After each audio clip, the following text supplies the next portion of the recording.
Dominick Reyes, welcome to BT Sport ahead of your big showdown on February the 8th for UFC 247. The smile is gleaming. You must be extremely excited. Oh man, it's spilling out of me right now. I'm so excited. I can't wait. The energy, everything. We slow down. Slow down. A couple of months left. Give me a second. I'm very excited, man. Like it's all coming together. Everything's coming together, and now I get to just have fun. He's faced a lot of the very best fighters in the world over the years that he has been reigning in the UFC. What problems will you bring him that maybe he hasn't seen previously? I mean, there's so many different things. I think I'm one of the best boxers he's ever going to face. I think I'm probably the most athletic guy he's ever going to face.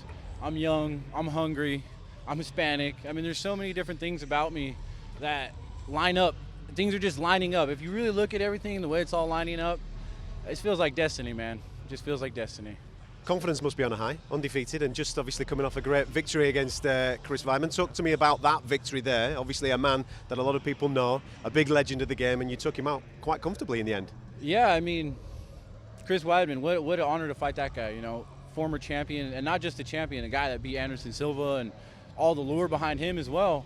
I mean, that was huge for my career, huge from that moment, and it was so big for me because I was so calm. I was so relaxed. I was poised. I was everything I know I am that night. And when you get confirmation of who you think you are, like, for me, I was like, I'm one of the top fighters in the world. Fought Chris Weidman. It was confirmation that I am one of the top fighters in the world, and now I get a title shot. So I'm the best fighter in the world in my mind. And that fight just was a cherry. It was like a cherry. Like everything, I knew I was gonna knock him out. I knew my boxing and my striking was better than his. I knew he would try to take me down and I would get it back up. And I knew eventually I would knock him out. I didn't know it was gonna be first round, the first punch I threw, but it was. So it just worked out better. The impressive thing from, I think, fans' point of view from that performance is that came off the back of obviously when we last saw you in London, back in the UK, with that victory of Volkan Oezdemir. Which was a split decision, and a lot of fans came away from that with their own opinions on who won it. So for you to go into the Weidman fight and perform like you did, obviously tells a lot about your mental strength. But what did you think of the criticism that maybe came your way off the back of the London performance? No, I didn't like it. I didn't like it because I didn't like the way I performed. I'm a finisher, man. I go in there and I love to finish fights. Like, that's what gets me off, finishing fights. And to go out there and fight Volkan, I mean, we had a good fight. We were cracking, man. We were hitting each other, but I didn't finish him. You know, he didn't finish me. You know, I gassed a little bit. Like, there was issues in that fight that I wasn't happy with, you know? So what do? Treat it like a loss and go fix get your together. And I did.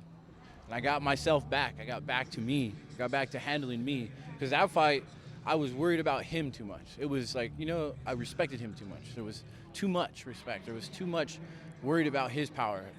Nah, man. None of that anymore. None of that anymore. Now I'm fighting for me, and I'm being the best version of me. All the other, what you've done in the past or who you are, it doesn't matter because the challenges I'm presenting to you are unique to me. So I just focus on myself now, and it worked out beautifully. You mentioned a moment or two ago about when you fought Weidman. He's a legend of the game. It was an honor to fight him. Looking across, you know the history that he had coming into that octagon. It's very similar with Jon Jones, isn't it? A lot of people regard him as one of the greatest of all time. Where do you rank him? Is he the best to ever do it?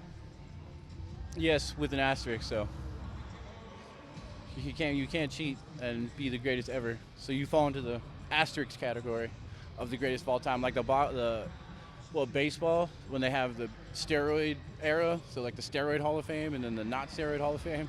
It's kind of the same thing in my mind.